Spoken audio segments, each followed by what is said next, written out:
Hey guys, welcome back to my lifestyle channel. Today I have a cook with me video. So you might be wondering why we are here.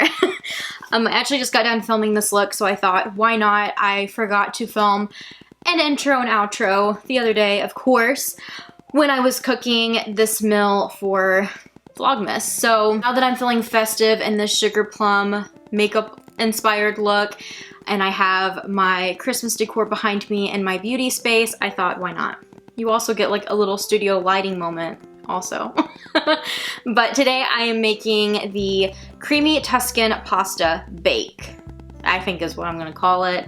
I stumbled across a couple different Tuscan bakes and wanted to kind of do like my own little spin on it too. So pretty much it's just like a creamy Tuscan bake, but it is one with added pasta. My videos are pretty self-explanatory as you watch, but I did just want to go through the steps here and show you guys the process while I do so.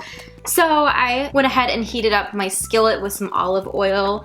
I just eyeball it, so like a tablespoon was good.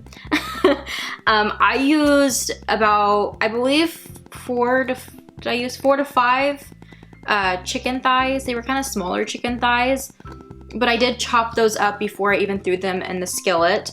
And then I also took out bacon, and just half a package of bacon. I chopped the bacon up really good, which is a lifesaver. Like, chop it up first, throw it in. So heat up your skillet, chop up your chicken and bacon, and then throw it in. It makes your life so much easier cooking it up that way.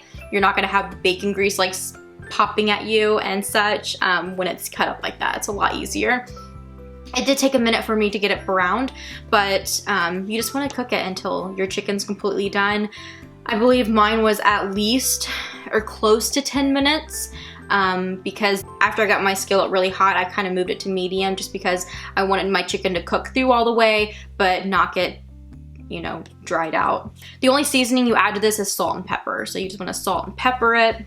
While your chicken and bacon is cooking though, you have time for your next steps, which is getting your garlic and mincing it or chopping it up, whichever way you prefer.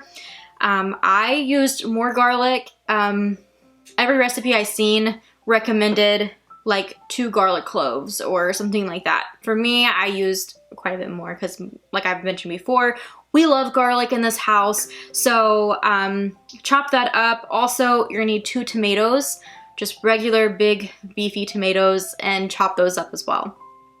1 full bag of spinach. You're getting a lot of greens in this recipe. Once your chicken and bacon is fully cooked, you're gonna wanna set it aside in a new dish because you need your skillet. So set them aside and put your skillet back on, and that is where you're going to add with whatever residue is left. You might wanna add a little bit more olive oil with however your pan is. And you're going to add the tomatoes, the garlic, and the bag of spinach.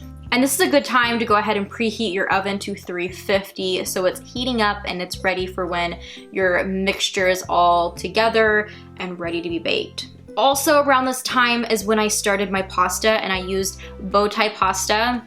I did a whole package, and let me tell you, it was a lot of pasta. So you don't have to do a whole package. I ended up just cooking the whole thing, and I just did it by the instructions on the side of the box. But at the end, when you drain it, make sure you save like a cup or so of the water. So when you dump it out to strain it, just make sure you scoop out a cup of water before doing so. Otherwise, your pasta, your whole mix, casserole mix is gonna be slightly thick.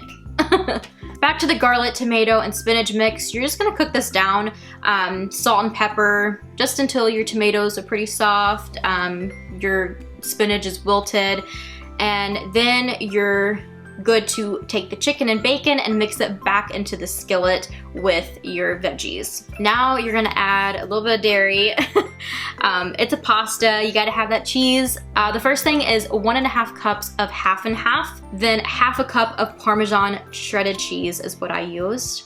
you're also going to take your cooked pasta and throw it in there. And that's where I'm pretty sure I used a bigger pot for this because I knew I was going to have to be putting a lot of stuff in it. You can use like a deeper skillet if you want, or just use a regular bigger pot for soups and stuff like that. You get the same results.